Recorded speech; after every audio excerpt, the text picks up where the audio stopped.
Então a gente vai trazer aqui à luz alguns textos, né, para a gente trazer o entendimento sobre o nosso Cristo e o processo da vida de Jesus. Então abra sua Bíblia aí em Mateus, capítulo 16.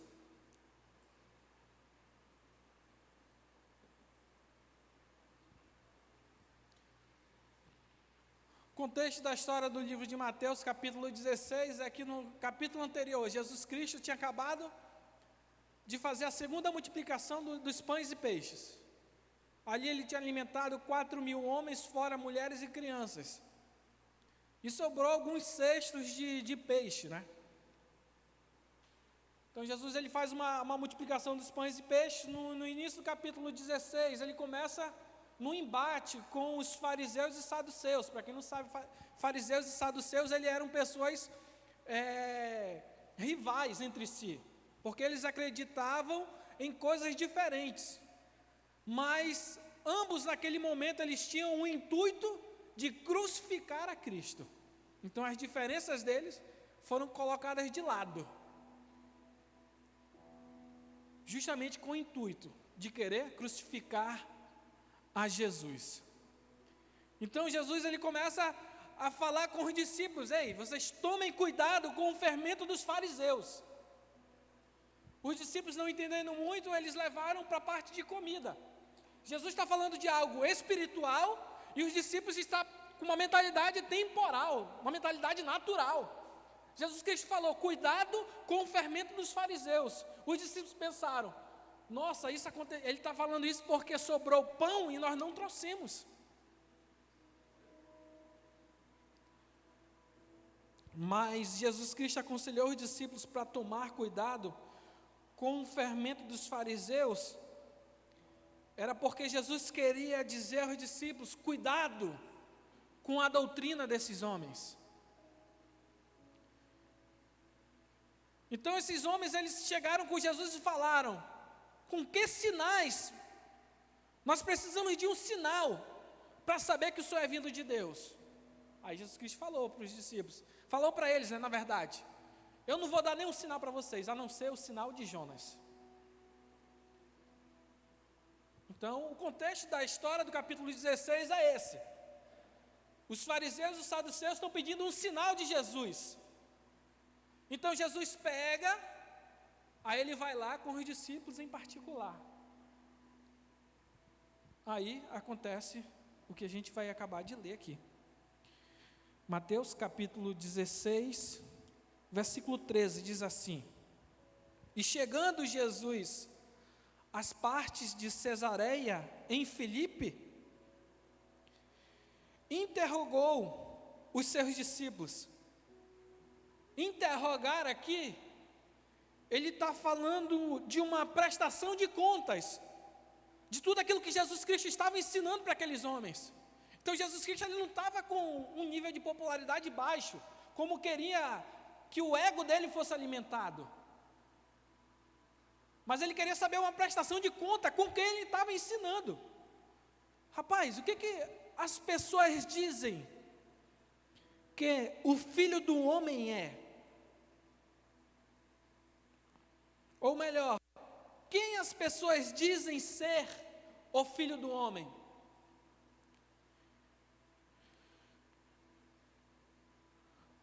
Os discípulos, sabendo do contexto ali, eles começam a responder: rapaz, uns dizem, e eles disseram, versículo 14, uns dizem que você é João ou Batista. Eles diziam isso porque Jesus Cristo ele pregava com tanta autoridade, tal qual João Batista tinha. Outros disseram, Elias. E por que diziam que eram Elias? Por causa dos sinais e as maravilhas que Jesus realizava. Já outros falaram que ele era Jeremias, por causa da profundidade na palavra e na devoção que Jesus Cristo tinha. Ou senão ele vai falar, outros falam que o Senhor é um profeta. Então, essa era a visão que qualquer pessoa tinha acerca de Jesus. Cara, e isso não é muito diferente dos dias de hoje. Se você perguntar para um muçulmano, para eles, quem é Jesus? Eles vão responder, rapaz, Jesus foi um profeta enviado de Deus. Jesus foi um homem piedoso, foi um homem bom. Se você for fazer essa mesma pergunta para um não cristão, quem é Jesus? Eles vão responder, rapaz, Jesus ele é um homem, que ele veio e fez coisas boas, né? Ele ajudou os pobres, ele multiplicou os pães, os peixes. Então, no mesmo contexto daquela época, nós temos na atualidade. Você pode fazer um teste depois, faça uma pergunta para quem não é cristão, e não é talvez um católico praticante, e faça a pergunta dele, rapaz, quem é Jesus? Eu garanto que eles vão destacar a moralidade de Cristo. Eles vão falar sobre a moralidade de Jesus, por ser um homem piedoso, um homem com uma moral elevada. Mas agora Jesus Cristo, ele muda a pergunta. E olha o que ele fala em Mateus 16. Disse-lhes, e vós, quem dizes que eu sou? A primeira vez que eu sou na Bíblia, está escrito, sabe aonde? Lá em Êxodo. Abra sua Bíblia rapidinho em Êxodo, capítulo 3, verso 14. Eu não sei se vocês já pegaram. Jesus Cristo está perguntando, e vocês? O que dizes que eu sou?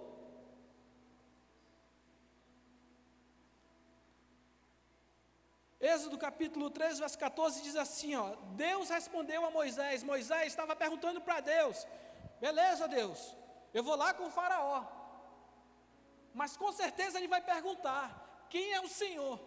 E o que é que eu vou responder? Aí Deus disse para Moisés,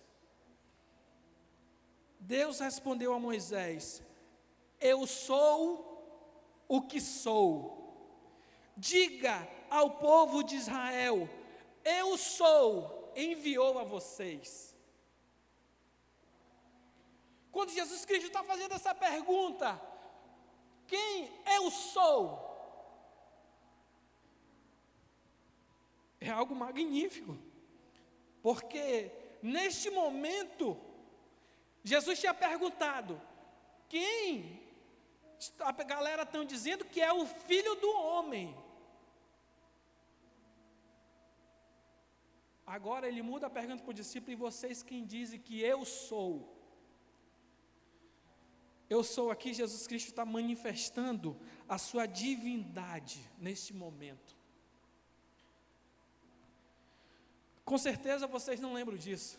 Muitas vezes até nós retratamos a peça da Páscoa, e a gente perde esse detalhe. Mas quando Jesus está lá no Getsemane, e de repente Judas vem com a guarda do templo para prender a Jesus. Jesus vê os caras com tocha, com espadas, e ele pergunta, vocês estão atrás de quem? Aí os guardas do templo respondem, a Jesus, o Nazareno. Sabe o que Jesus Cristo responde? Eu sou. A Bíblia fala que eles deram um passo para trás e caíram no chão.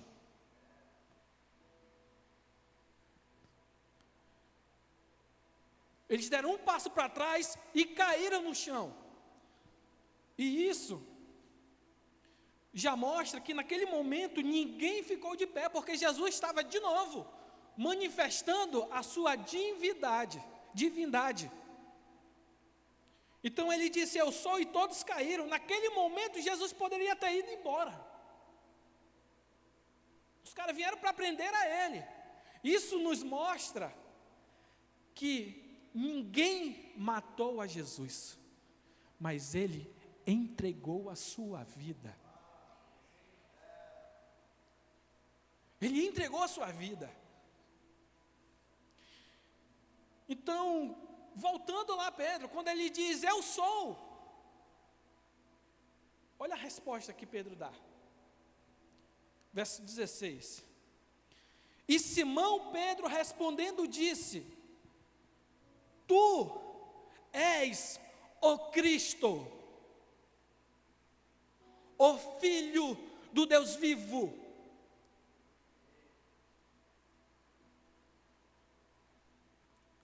Jesus, o nome Jesus retrata a humanidade de Cristo, do próprio Jesus. Já o Cristo retrata a divindade, Jesus como Filho de Deus.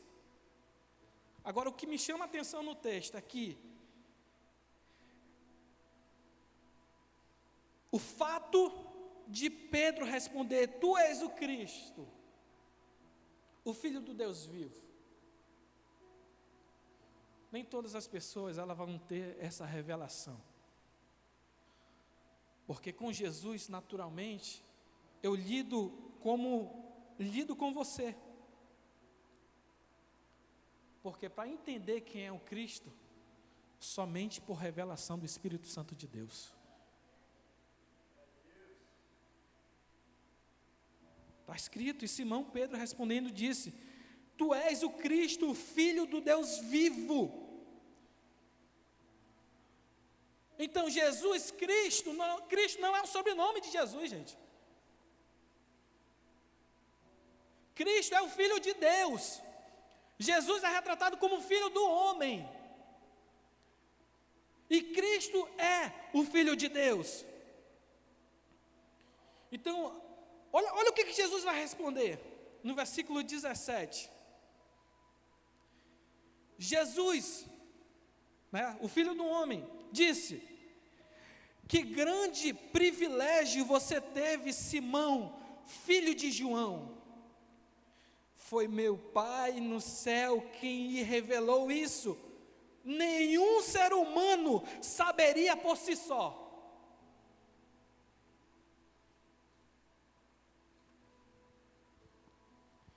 Eu não preciso de uma revelação para me relacionar com Jesus. Não preciso. Mas eu preciso de uma revelação do Espírito Santo para me relacionar com o Cristo.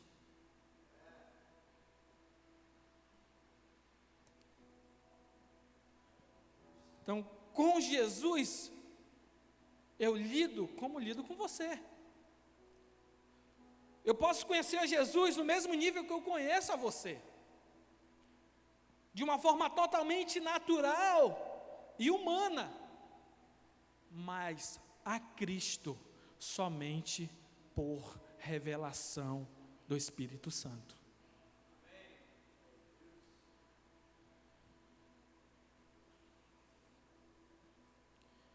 Cara, e Felipe, por que nós precisamos separar os significados? São só 2 nomes. É porque Jesus, Ele é o Filho do homem. Cristo é o Filho de Deus.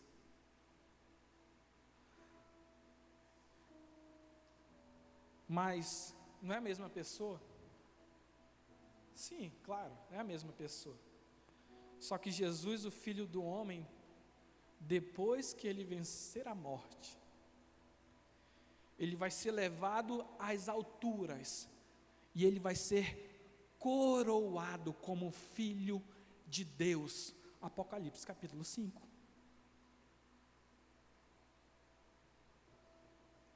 A Bíblia vai falar que Apocalipse capítulo 5, João está vendo o Cordeiro. Jesus está chegando no céu e ele está entrando como um cordeiro que acabou de ser morto. Mas o Deus, o Pai, Ele enxerga de maneira espiritual. E Ele enxerga a Jesus como um leão, porque Ele venceu a morte. E naquele momento Jesus Cristo foi coroado em glória.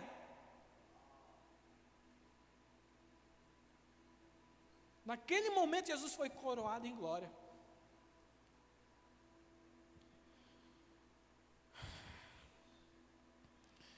Então, a gente vai tentar construir aqui nessa noite, que muitas vezes para a gente se relacionar com Jesus, nós não precisamos de uma revelação nenhuma, mas qualquer pessoa consegue olhar para Jesus, compreender Jesus, reconhecer Jesus. Abre aí Mateus capítulo 13.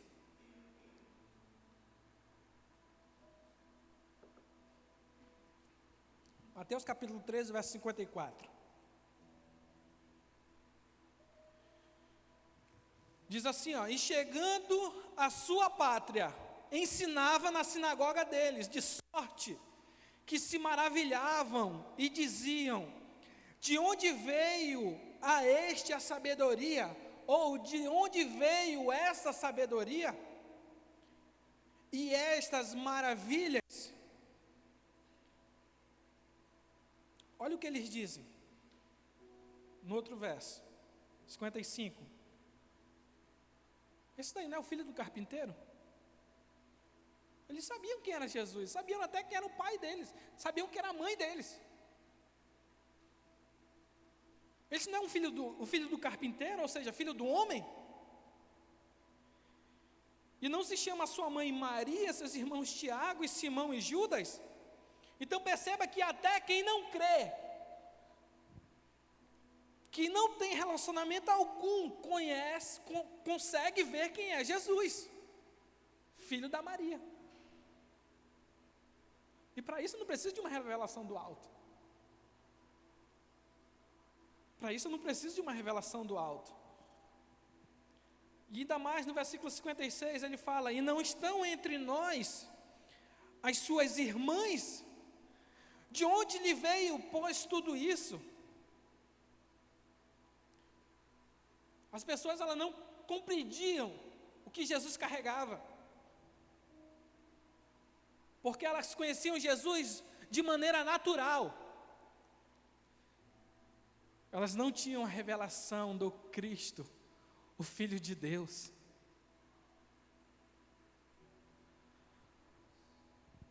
Então veja como nós somos removidos de uma esfera natural e transportados para um ambiente de revelação. As pessoas, quando nós somos transportados para um ambiente de revelação acerca de quem é Cristo, o Filho de Deus, as pessoas não compreendem as coisas que fazemos.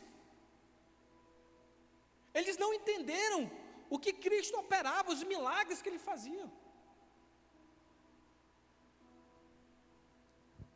Então, no verso 57, escandalizavam-se nele.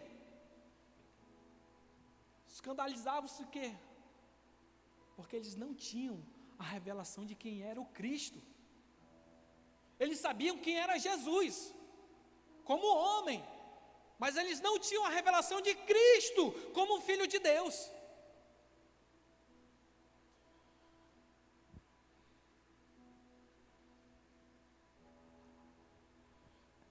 Jesus, porém, lhes disse: não há profeta sem honra a não ser na sua própria casa. Ou seja, nenhum profeta é desonrado fora.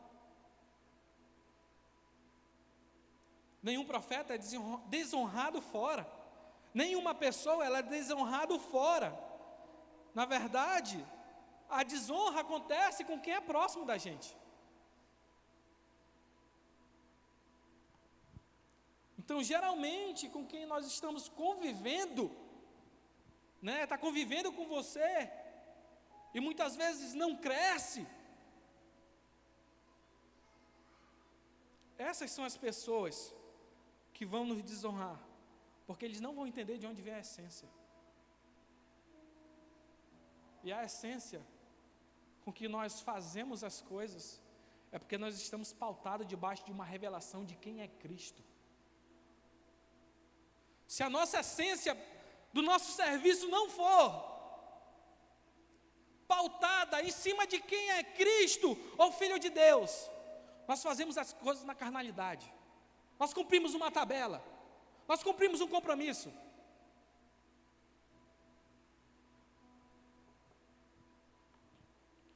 Então os fariseus não compreendiam a Jesus porque eles o conheciam numa perspectiva natural. Cara, porém, para Pedro, foi revelado uma perspectiva celestial.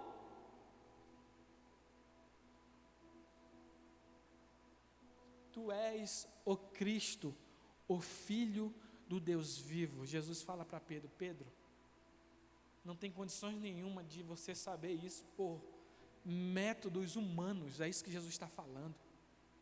Não foi carne nem sangue que te revelou isso, mas o Espírito Santo de Deus.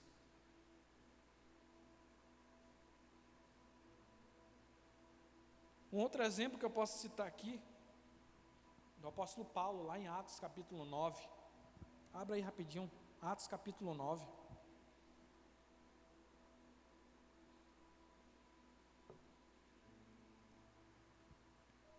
Atos capítulo 9, fala assim, ó.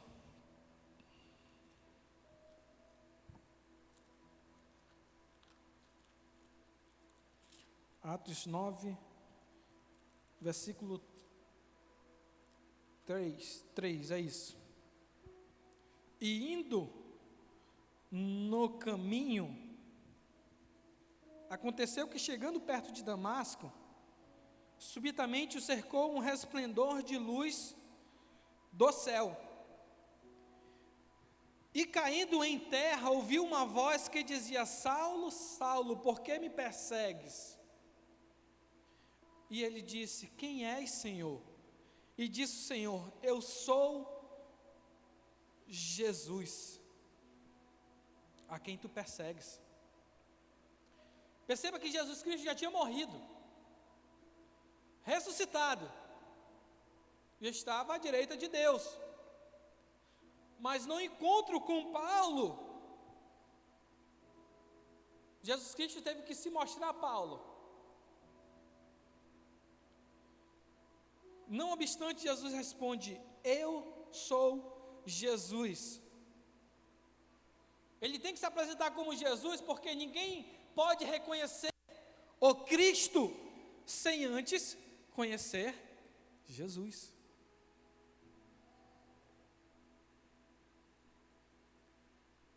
Eu só conheço a Cristo conhecendo a Jesus.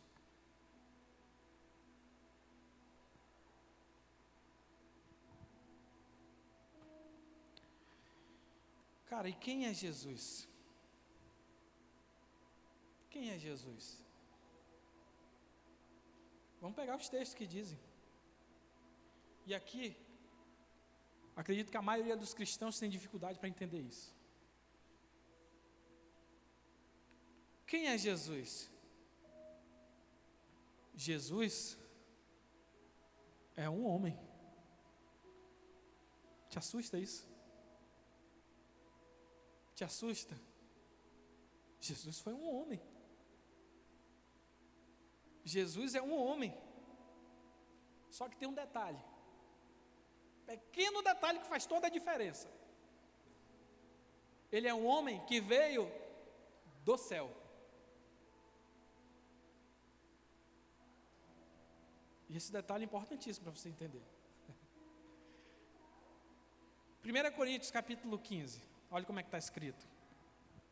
1 Coríntios capítulo 15, verso 47. Diz bem assim, ó. O primeiro homem foi feito do pó da terra. Está falando de Adão aqui. O primeiro homem foi feito do pó da terra. Enquanto o segundo homem, Jesus, veio do céu.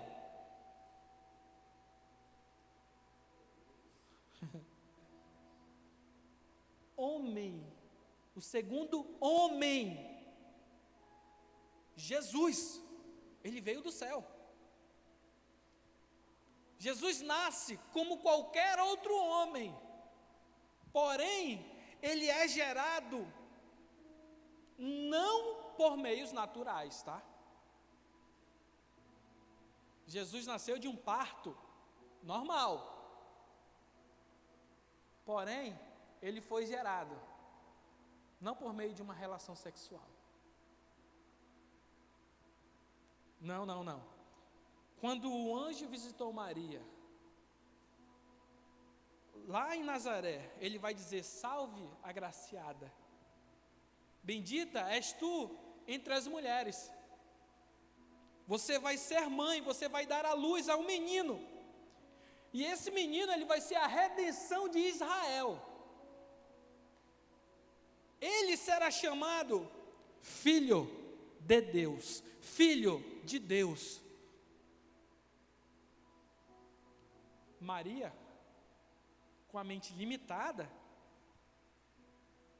ela não conseguiu compreender, porque a única forma de se ter um filho era mediante uma relação sexual. Ela não conhecia outra forma, muito menos eu também. Mas o anjo sabia. O anjo sabia. Então o anjo vai falar. Por que ela fala isso? Porque ela vai falar: eu sou virgem. Ou seja, eu não tenho um homem. Eu não tive relação sexual com nenhum homem. Mas o anjo conhecia, ele vai falar: o Espírito Santo descerá sobre ti. Então, por que nós precisamos entender essa humanidade de Jesus? Ou que Jesus foi um homem? Por que nós precisamos entender isso?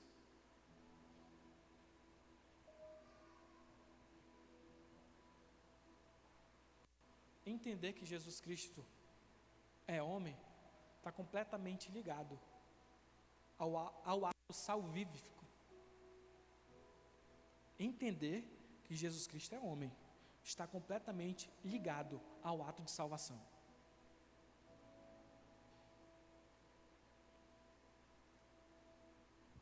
Vou continuar. Jesus podia fazer muitas coisas como homem. Nada diferente do que eu e você poderíamos fazer também. Ele poderia fazer muitas coisas como homem. O que eu estou querendo dizer é que Jesus Cristo, ele estava sujeito à mesma paixão, aos mesmos amores que nós temos. Filipenses vai falar que ele abriu mão da sua glória. E ele se fez carne, se fez homem. Então, Jesus Cristo, ele teve sede, ele foi provado.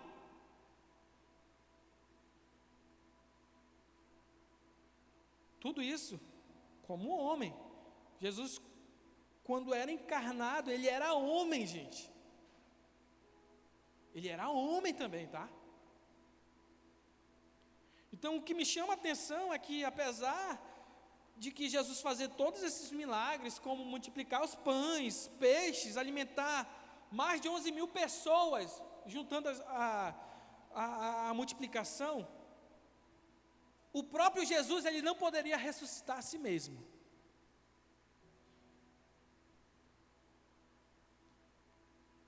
Ele não poderia. Então, quando eu falo para você que a gente precisa entender, sim, que Jesus Cristo foi um homem, e está completamente ligado ao ato da salvação, é porque lá em Romanos capítulo 10, verso 9, vai confirmar exatamente o que eu estou falando. Romanos capítulo 10, verso 9, olha o que ele está dizendo. A saber, se com tua boca confessares que o Senhor Jesus,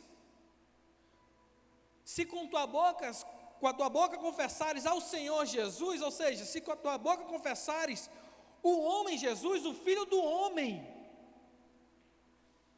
e em teu coração creres que Deus o ressuscitou dos mortos. Por isso que eu falo que Jesus Cristo, ele não tinha o poder de se ressuscitar. Foi o próprio Pai, o Deus que o ressuscitou. E o ato da salvação está justamente em confessar isso. Se com tua boca confessares, e creres com teu coração que Deus o ressuscitou a Jesus dos mortos, serás salvo. Cara, e o que me dá um frio na barriga, esse texto. Porque a maioria das pessoas, ela tem o costume de levantar a mão e muitas vezes confessar algo sem ter um entendimento.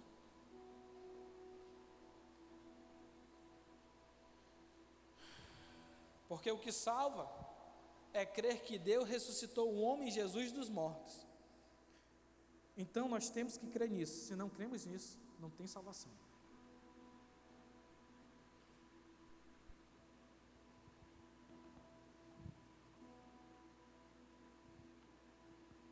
Vocês estão calados, não sei. Eu não sei se esse silêncio quer dizer alguma coisa. Em nome de Jesus, aí coloca a mão no teu coração, rapidinho, feche teus olhos. E repita comigo essa oração. Todos repitam comigo em nome de Jesus. Pai, é impossível enxergar a Cristo sem passar por Jesus. E qualquer que não consegue qualquer que não consegue confessar que Jesus veio em carne, não procede de Deus. Nós cremos que o homem Jesus veio em carne, venceu a morte, porque Deus o ressuscitou dos mortos, e no céu foi coroado Cristo. Revele a nós, Senhor, como o Senhor revelou a Pedro, porque o próprio Jesus disse: Simão, não foi carne nem sangue que te revelou, mas foi o Espírito Santo de Deus, mas foi o Pai que estás nos céus. Pai nosso que estás nos céus, revele para nós,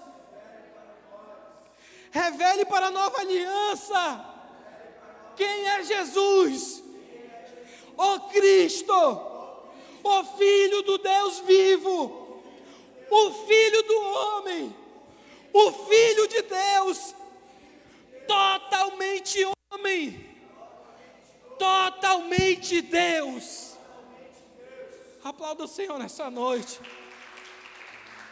Jesus é o Filho do homem, mas Cristo é o Filho de Deus, totalmente homem, totalmente Deus. E a nossa fé está firmada nisso. Enquanto o budismo, as outras religiões pregam um comportamento para se achegar a Cristo, cara. A minha Bíblia nos mostra um Deus vindo em resgate do homem, descendo. E a Bíblia vai falar isso de fraqueza de Deus. Não é o David Leonardo que está falando aqui não, tá? Mas a Bíblia vai falar de fraqueza de Deus, porque Ele teve que reduzir o seu Filho ao homem.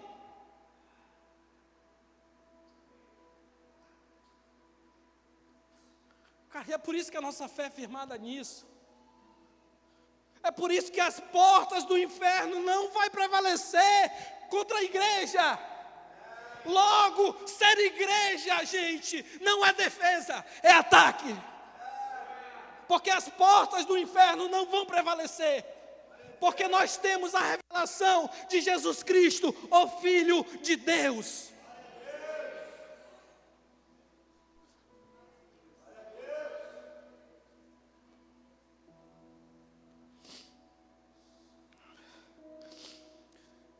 Pai, que Jesus nos dê essa clareza, que o Filho do Homem é o Filho de Deus, de que Jesus é o Cristo.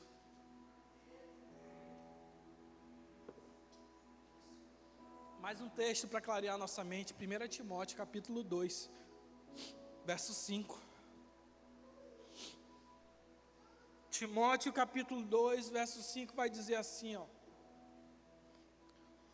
porque há um só Deus, repita comigo, porque há um só Deus, e um só mediador entre Deus e os homens, Jesus Cristo, homem.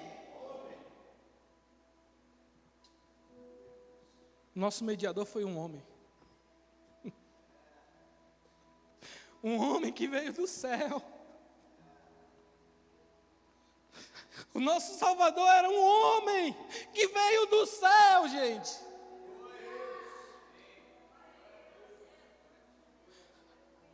Nós precisamos ter clareza disso.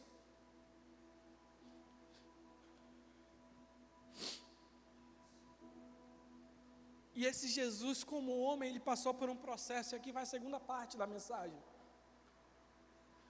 Esse Jesus Cristo, homem, ele passou por um processo.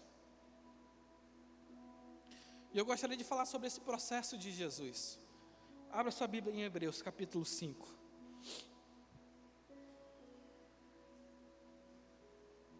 Gente, me desculpa, eu estou completamente perdido no tempo.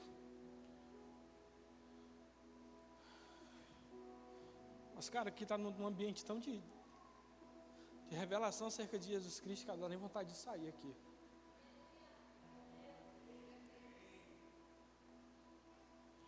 Olha só, no versículo 7. Enquanto Jesus esteve na terra, quando você vê na Bíblia o termo Jesus somente, a Bíblia está retratando Jesus como filho do homem, como filho de José. Tá bom? Jesus como homem.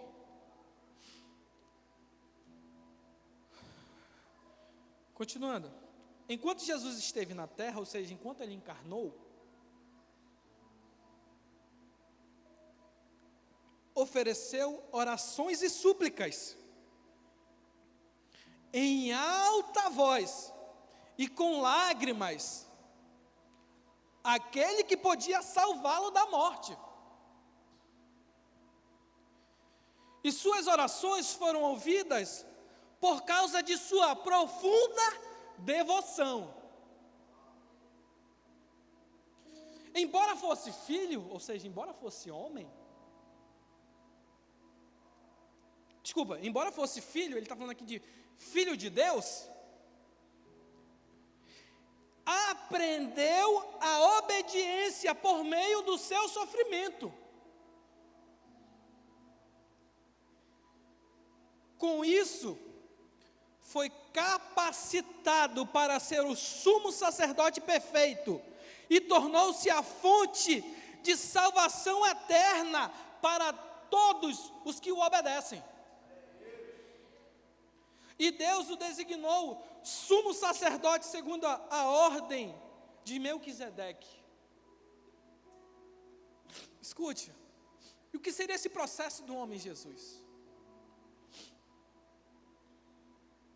O processo do homem Jesus é o processo onde eu aprendo a me sujeitar. É o processo onde eu aprendo a sujeitar o que é natural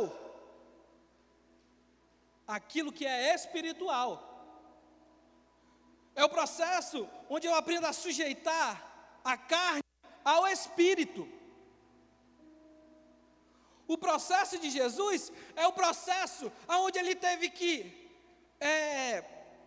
sujeitar o temporal por aquilo que é eterno. E esse processo de Jesus, nós todos precisamos passar,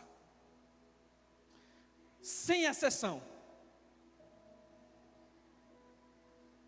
O processo de sujeitar aquilo que é eterno, o processo de sujeitar aquilo que é natural, aquilo que é eterno. O processo de sujeitar a carne ao espírito. Esse foi o processo de Jesus. Então, enquanto Jesus veio do céu, mas ele é carne, ele é humano. Enquanto ele esteve na terra, ele passou pelo processo de se sujeitar ao eterno. Jesus passou pelo processo de se sujeitar a Deus.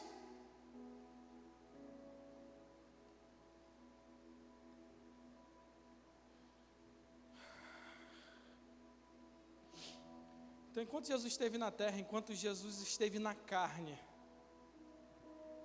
ele ofereceu orações e súplicas a Deus. Enquanto Jesus estava aqui, na carne, como ser humano, ele se sujeitou ao processo de Deus, com orações de súplicas. Com oração de súplica, Jesus teve que orar. E é por isso que eu e você, nós precisamos orar. Porque uma das formas de sujeitar a carne é através da oração.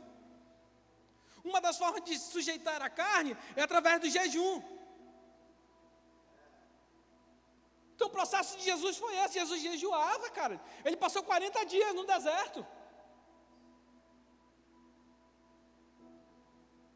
E no deserto ele foi tentado. Lembra de Eva? Não foi assim que Deus disse? Você pode comer de todo fruto. Olha o papo de Satanás para Jesus. Não foi assim que Deus disse? Se tu és filho de Deus, faça com que essas pedras se transformem em pão. Não foi assim que Deus disse? O processo de Jesus foi de orações e súplicas, leitura, conhecimento acerca do seu Pai, Deus. O interessante é que Jesus, ele não se tornou uma presa fácil para Satanás, porque Satanás vinha com Bíblia, Jesus ia com Bíblia. Bíblia entre aspas, não tinha Bíblia, na época.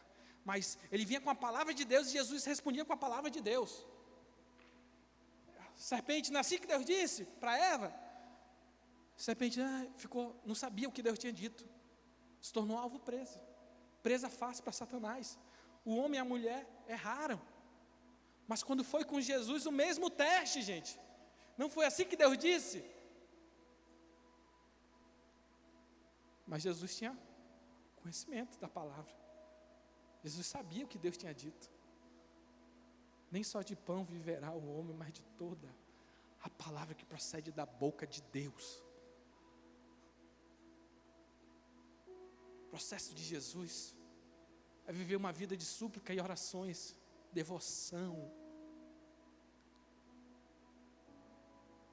Com isso, nós tiramos qualquer argumento sobre viver uma vida com uma graça barata. Viver uma vida de ser alcançado pela graça e não ter transformação de caráter, não ter uma vida de santidade, não ter uma vida de entrega, ser duas caras. Não existe isso. Ou é ou não é com Jesus, Eu não posso servir a Deus e aos demônios, eu não posso servir a Deus e ao cálice dos demônios. Ou é ou não é, ou vai ou racha,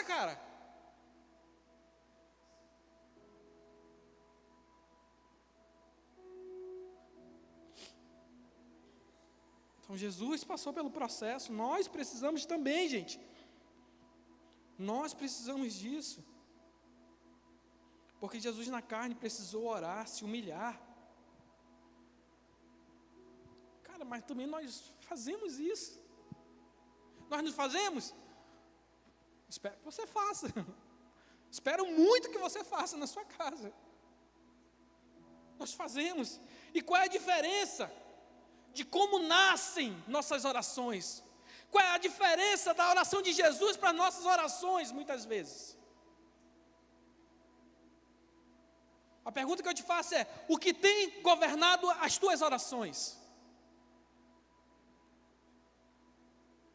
Será que a temporalidade tem governado as tuas orações? Será que as tuas orações, elas nascem de coisas temporais? Eu não estou falando sobre a gente orar a Jesus pedindo para Deus nos abençoar, não estou falando disso. A pergunta que eu estou fazendo é: as nossas orações nascem disso? Porque muito pelo contrário, Jesus Cristo falou, se nós estivéssemos com dificuldades, clame a Deus, o Pai. Mas a pergunta que eu faço e refriso: as nossas orações só nascem dessas coisas? Vocês estão me entendendo, gente? Eu estou sendo claro?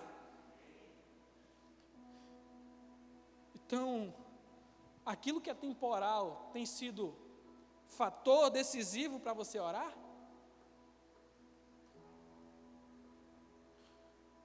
No português mais claro, as tuas orações, elas são só porque você precisa de Deus? Porque você precisa de uma necessidade? Você precisa ser suprido em algo na sua casa?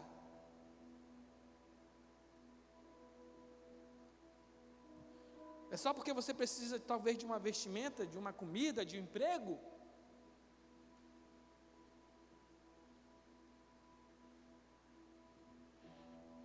É somente por essas coisas que nascem as nossas orações? Não estou falando contra você pedir de Deus as tuas necessidades, mas eu friso de novo: nós gastamos tempo na oração somente com pedidos? Como se Deus fosse um gênio, aonde a gente esfrega uma lâmpada na hora que quer, e está precisando e externa, e tem aquele calafrio, aquela emoção por estar precisando de algo? Ou será que as nossas orações, elas vêm a partir de algo que é eterno? Pai nosso que estás nos céus, santificado seja o vosso nome, venha a nós o vosso reino, e seja feita a tua vontade. Ou será que as nossas orações são porque a gente está passando por problemas, só por isso? O processo de Jesus, as suas orações, não foi porque Jesus tinha uma necessidade como homem, mas porque ele era regido por aquilo que é eterno, gente.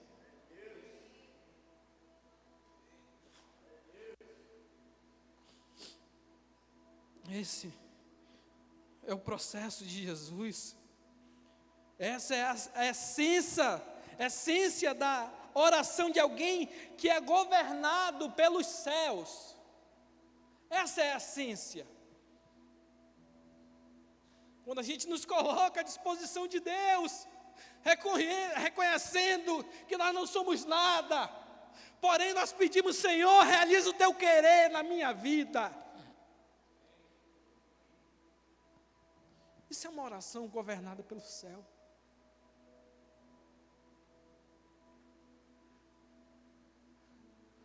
Ensina-me a meditar na tua palavra de dia e de noite, assim como diz o salmista Davi.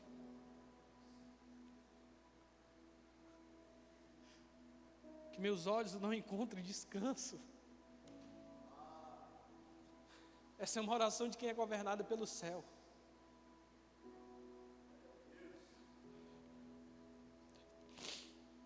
Observe, Jesus orou. E a sua oração, ela foi apresentada a Deus como uma oferta, e não como pedidos.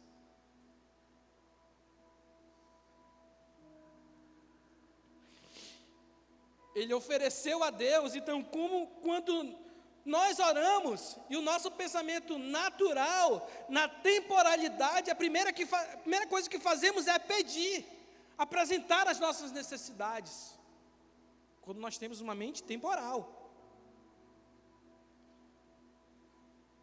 Mas Jesus não. A sua oração veio da essência do próprio Deus, daquilo que Ele que é eterno.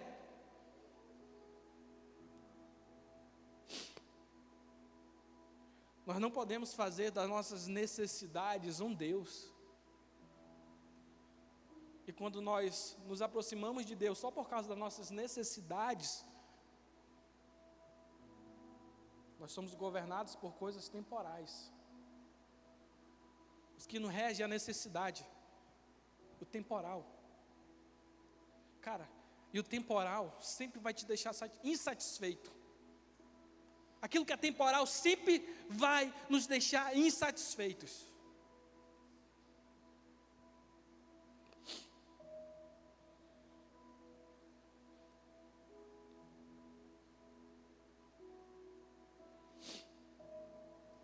Cara, Deus não tem problema com aquilo que é humano em nós. Deus nos fez humanos. Deus não tem problema com a nossa humanidade. Agora, nossas necessidades, elas não podem nortear a nossa vida. As nossas necessidades, elas não podem ser a causa, a fonte, o motivo da nossa oração. Então é por isso que, como Jesus, nós precisamos passar por esse processo. Nós precisamos passar por esse processo de submeter aquilo que é humano, temporal, ao Espírito, àquilo que é eterno.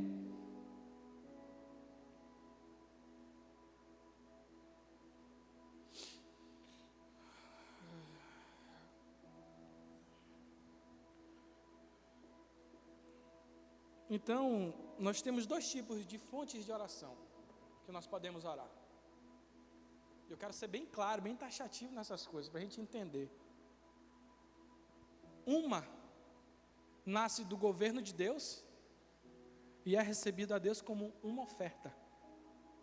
Porém, há uma outra que nasce da necessidade e se torna repetições e mais repetições, sem fim. Porque sempre nós, como seres humanos, nós vamos precisar de algo. Gente, eu friso de novo. Eu não estou falando sobre você deixar de pedir Jesus para que te dê condições de pagar suas dívidas, de ter um emprego. Eu quero pontuar é que são essas coisas, você só ora por causa destas coisas. As suas orações, a tua intimidade com Deus só nascem por causa de necessidades.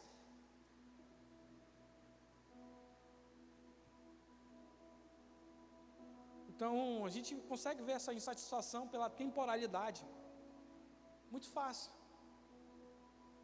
Né? Nós sonhamos ter coisas. E, de novo, não é pecado ter coisas. Nós sonhamos, né, em alcançar as coisas. Mas nós alcançamos essas coisas e depois descobrimos que essas coisas não têm importância nenhuma. Muito fácil, a gente junta um dinheiro, por exemplo, para comprar um iPhone, é bacana. Mas, cara, depois de 6 meses, o iPhone é como qualquer outro celular, cara, eu te garanto. A gente junta dinheiro para comprar um carro. Daqui a 6 meses, o carro vai ser algo muito normal para ti. Para te mostrar que a nossa insatisfação com as coisas temporais, elas são passageiras. Cara, e olha isso lá no verso 8, de Hebreus capítulo 5. Embora fosse filho, aprendeu a obediência por meio de seu sofrimento. O texto está falando que embora Jesus, humano, ele foi obediente. Isso quer dizer que, embora Jesus Cristo estava na carne, a humanidade não roubou a identidade de Jesus. A sua humanidade não roubou a identidade dele. Vocês lembram a primeira coisa que Deus falou para Jesus? Lá no batismo de João Batista. Olha a identidade de Cristo. Este é o meu filho amado, em que eu me comprazo. Identidade. Depois disso, Jesus começou seu ministério, nos mostrando que no nosso serviço, nas nossas devoções a Deus, no nosso compromisso com Deus, nós não fazemos as coisas para receber uma aprovação de Deus. Na verdade, nós fomos amados primeiro. E por isso nós fazemos. E não fazemos para ser amado.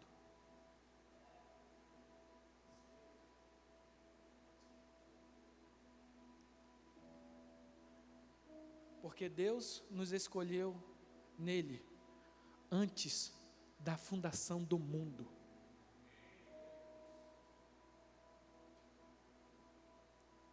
Então, uma identidade bem firmada, ela faz a gente passar por meio desse processo, do processo de Jesus.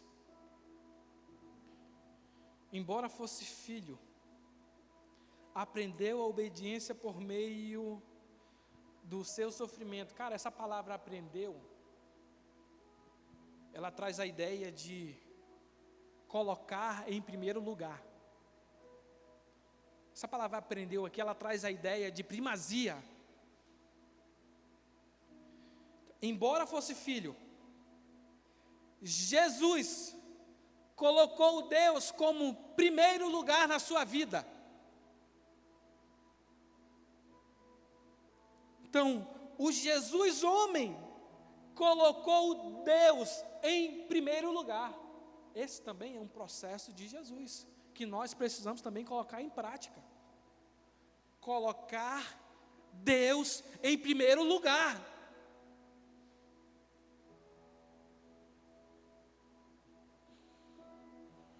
Cara, coloque Deus em primeiro lugar na tua vida urgente.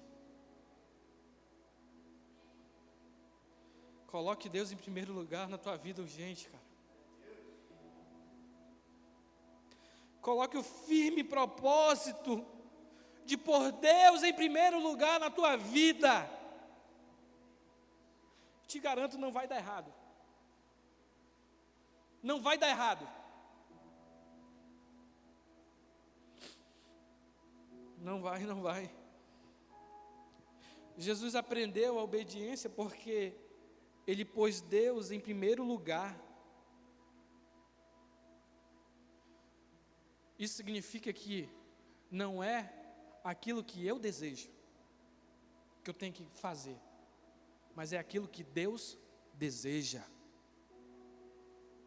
Não é aquilo que eu quero fazer, é aquilo que Deus quer fazer por meio de mim. Cara, o que te governa, meu amigo? O que te governa, minha amiga? Necessidades, desejos? O processo de Jesus não é fácil. Por isso que a Bíblia vai falar que o caminho é estreito, a porta é estreita. O processo de Jesus não é fácil não, galera. Mas também não é impossível.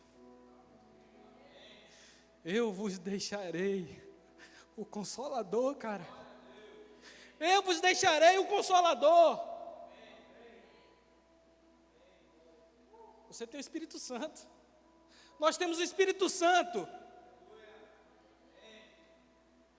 Então daí nós já tiramos qualquer argumento das coisas funcionarem pelo nosso próprio braço, pelo nosso querer. É por isso que nós precisamos nos submeter ao processo de Jesus.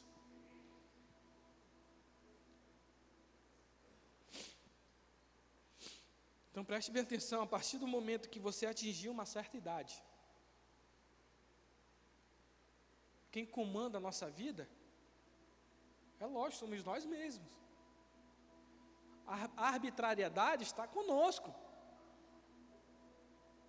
Né? Você se tornou o dono da sua vida, desde que passou a entender, até o dia que você morrer.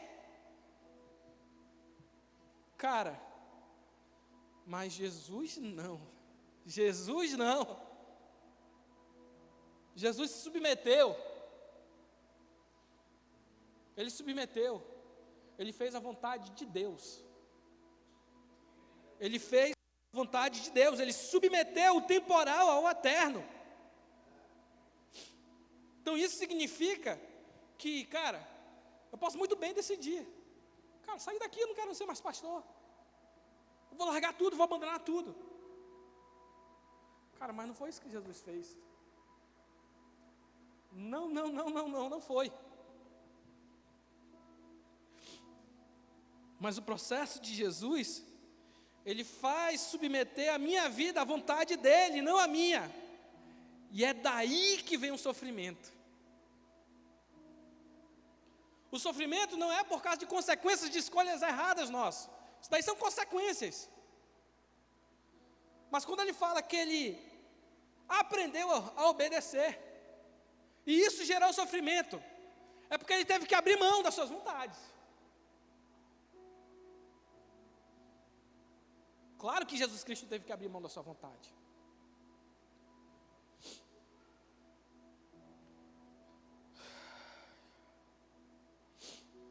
Então é daí que vem o sofrimento. Sofre de quê? Não é de quem tem uma vida desgraçada de sofrimento. Mas é sofrer quer dizer que eu sofri a dor de não viver a minha vontade. De não viver a minha vida, mas de viver uma vida sujeita ao governo de Deus. E isso em nós, cara, eu te garanto, vai gerar sofrimento. Vai gerar sofrimento.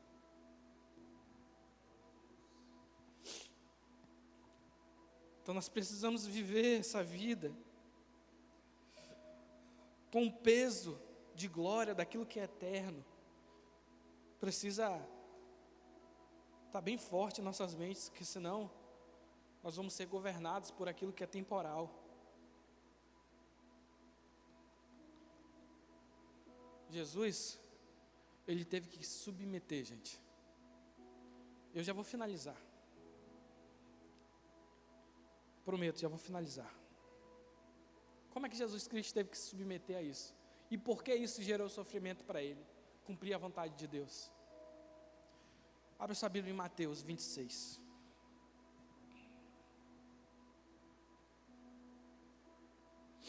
Meu Deus.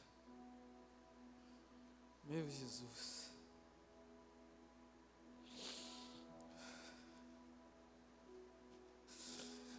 Oh, Jesus. Meu Deus. Olha como é que está escrito, cara. Mateus 26, 20. Ao anoitecer, Jesus estava à mesa com os 12 discípulos. Verso 21. Enquanto comiam, disse: eu lhes digo a verdade, um de vocês vai me trair. Olha o que o apóstolo Paulo falou. Na noite em que Jesus foi traído.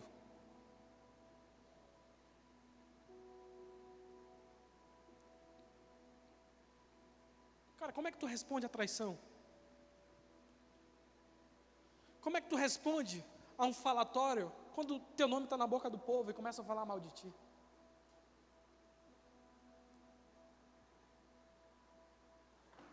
Ou como tu responde a um ato de traição? É difícil. Não foi fácil para Jesus. Mas a Bíblia vai falar que na noite que Jesus Cristo foi traído, Ele pegou o pão e deu aos discípulos. Ele está falando de comunhão, que é possível mesmo diante da traição, mesmo diante de falsidade em nosso meio, mesmo diante de coisas que nos afetam. É possível servir a Deus e ser fiel e cumprir o propósito de Deus aqui nessa terra. Mas isso, nós só vamos ter essa postura quando realmente aquilo que é eterno governar a nossa mente, governar a nossa vida. Cara, por qual motivo mesmo você quer sair da igreja, hein? Por qual motivo você quer sair da igreja, hein? Ah, cara, lá na igreja só tem gente falsa. Ah, lá na igreja só tem cara que, sei lá, faz eu me apaixonar por ele e não corresponde. Aí eu quero sair da igreja. Pessoas governadas por aquilo que é temporal e não por aquilo que é eterno.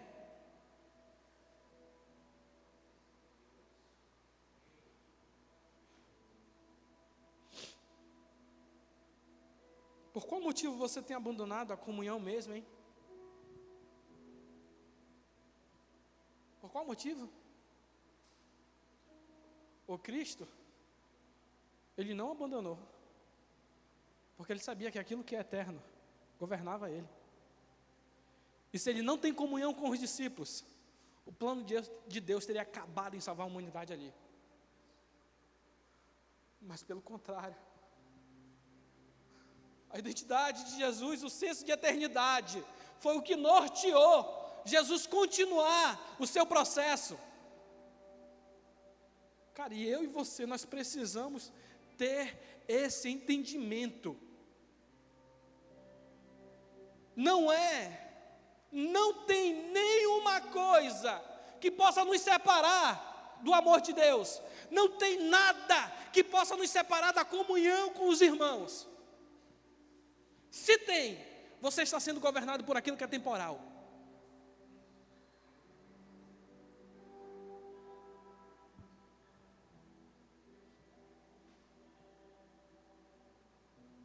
Agora o interessante é que a temporalidade, ela faz algo terrível com a gente.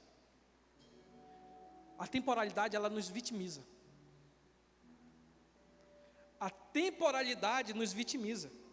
Nós somos tentados a perder o propósito, o glorioso propósito, por causa da temporalidade.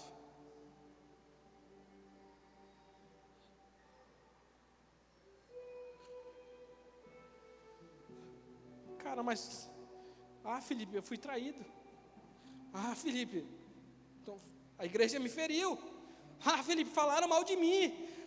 Felipe, mas a igreja só tem gente falsa. Felipe, eu fui ferido pelo meu ex-namorado. O jovem fez isso comigo.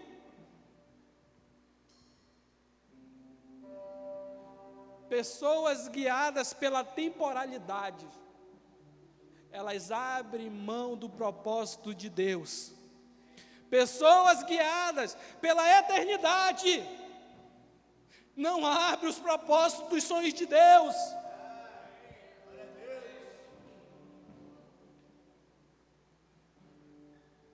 Tudo isso nós só vamos conseguir nos relacionando com Jesus, tendo a revelação do Filho de Deus. Jesus é totalmente homem, Jesus é totalmente Deus, e o processo de Jesus é se submeter à vontade de Deus, é orar com súplicas. Cara, a Bíblia vai chamar de orações e súplicas em oferta, num país onde a oferta é tratada com dinheiro. Cara, o nosso país, ele reduziu o poder de uma oferta. O nosso país, ele banalizou a oferta a ponto de reduzir a dinheiro. Enquanto Deus está falando que a oferta também é oração, meu irmão.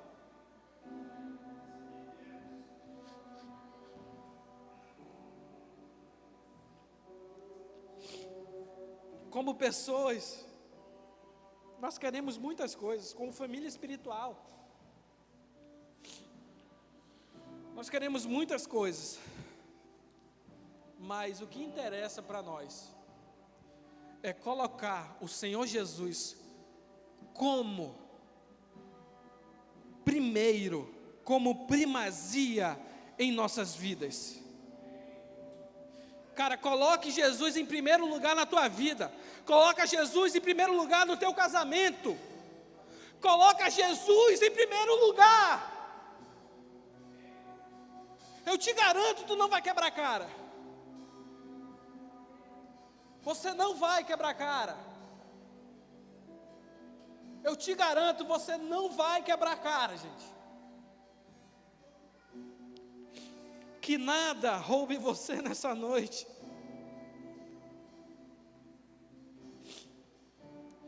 Jesus aprendeu a obediência. E aqui eu quero só deixar a última chave para você.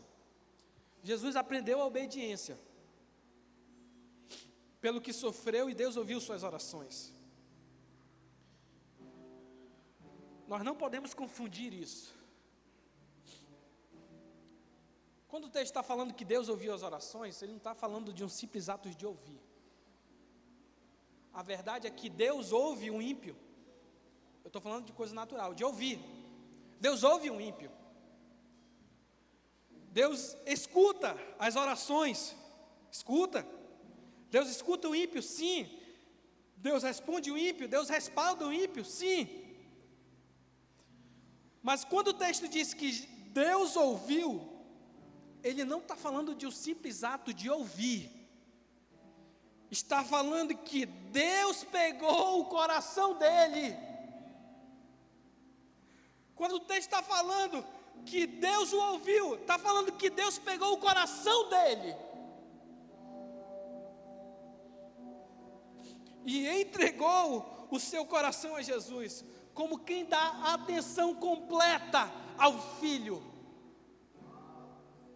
É por isso que Jesus orava, cara. É por isso que Jesus orava e curava. Não para ter o respaldo de Deus, mas porque ele era filho, ele tinha identidade. Aí sim ele orava, aí sim ele realizava os milagres, aí sim ele realizava as obras.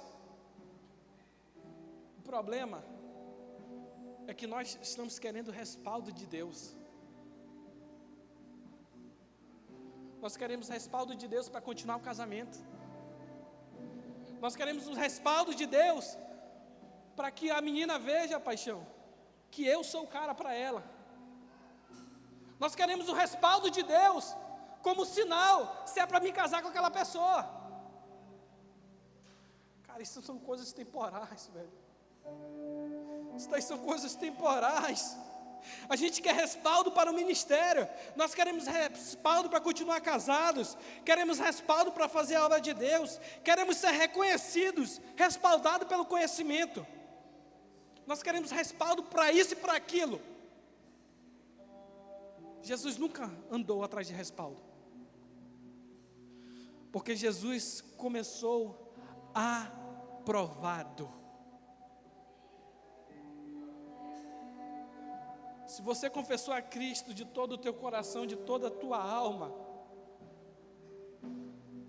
se você confessou a Cristo e realmente se entregou, a gente confunde muitas vezes em confessar a Cristo como Salvador somente. Mas a Bíblia fala para a gente confessar Jesus como Senhor e Salvador. Salvador, porque a gente não pode se salvar. Senhor, porque é Ele que manda. E se Ele manda, nós vamos o colocar como primazia em nossa vida. Fica de pé em nome de Jesus.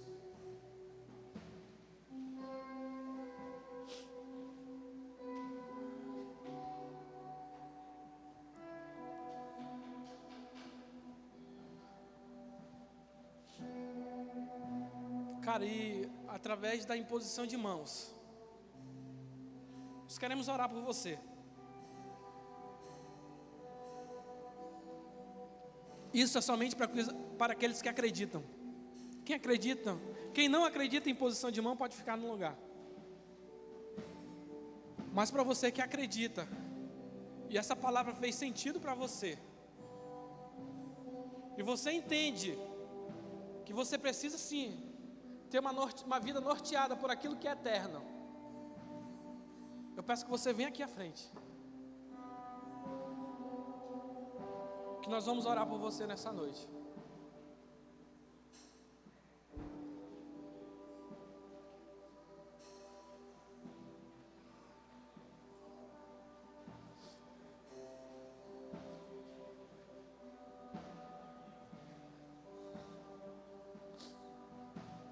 Gente, eu me coloco também.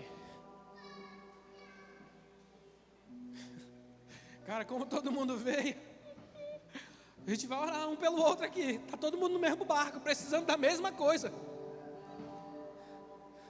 Então, se você sentir no coração, cara, vai na cabeça de alguém e ora. Ora por você também. A gente vai orar aqui. Eu vou começar uma oração, os meninos vão tocar alguma coisa aí. Mas nós queremos ministrar algo na tua vida nessa noite, sobre o processo de Jesus, que todos nós precisamos passar. Cara, eu peço em nome de Jesus que você não falte o próximo DIP. A mensagem não terminou. Eu estou tendo que terminar aqui, porque a gente não tem tempo.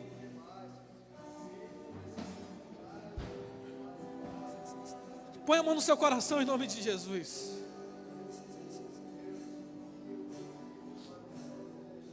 Senhor Deus e Pai, Pai nosso que estás nos céus,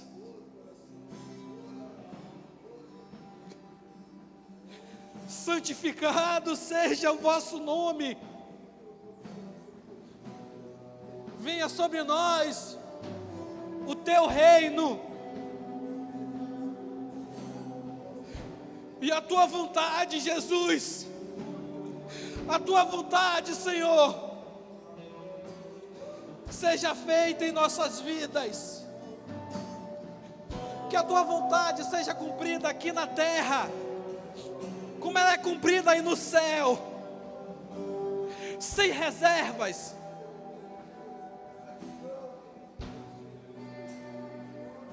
Senhor, nos leva, Pai, arranca de nós a temporalidade, arranca de nós a primazia do temporal e ordena a nossa vida, rege a nossa vida, nos ajuda a nos fazer a submeter ao processo de Cristo, em nome de Jesus. Em nome de Jesus nós te pedimos, Pai, que aquilo que é eterno venha dominar o nosso coração, venha ser primazia, Pai, em nome de Jesus. Aquilo que é eterno venha nortear o nosso ser, e somente assim a tua vontade venha ser feita em nossas vidas, em nome de Jesus.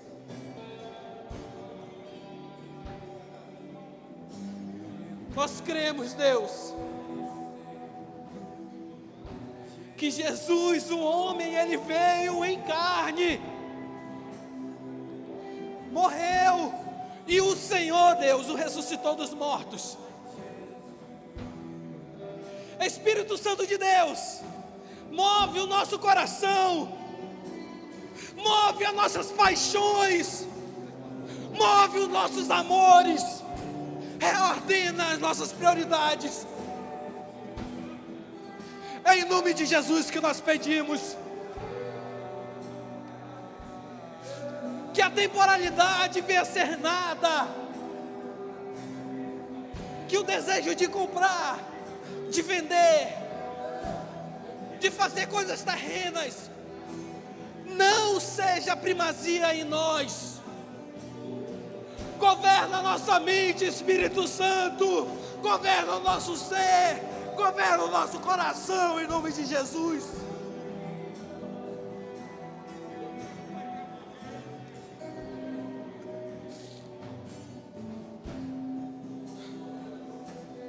Traz clareza, Pai.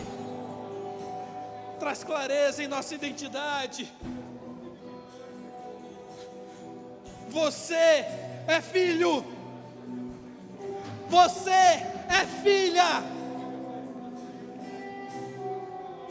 E Deus, o Pai, Ele corrige o filho que Ele ama. Senhor, nos corrige.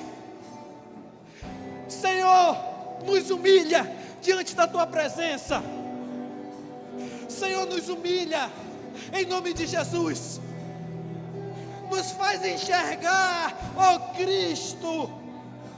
Nos faz enxergar a divindade de Cristo.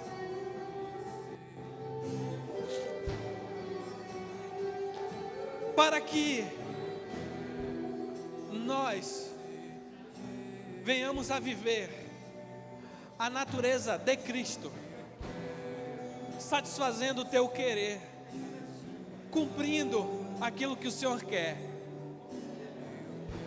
É em nome de Jesus. Perdão, Pai. Perdão, Jesus. Perdão, Pai. Porque os amores, as vozes das nossas mentes têm norteado as nossas vidas. Perdão, Jesus. Perdão, Jesus. Perdão, Jesus.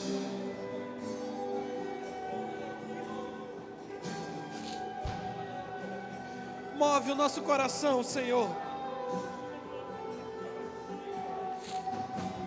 Move o nosso coração a submeter à Tua vontade, a submeter ao Teu querer.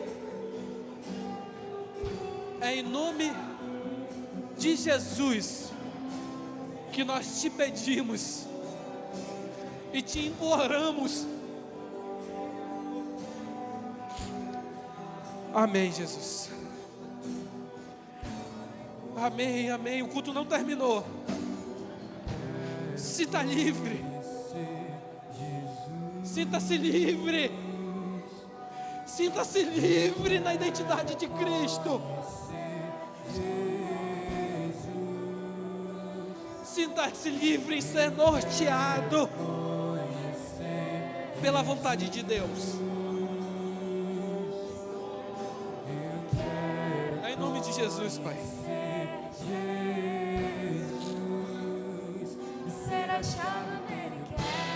Em nome de Jesus, Senhor.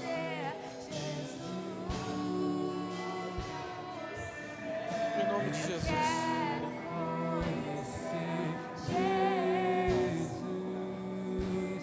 Ser achado nele, eu quero.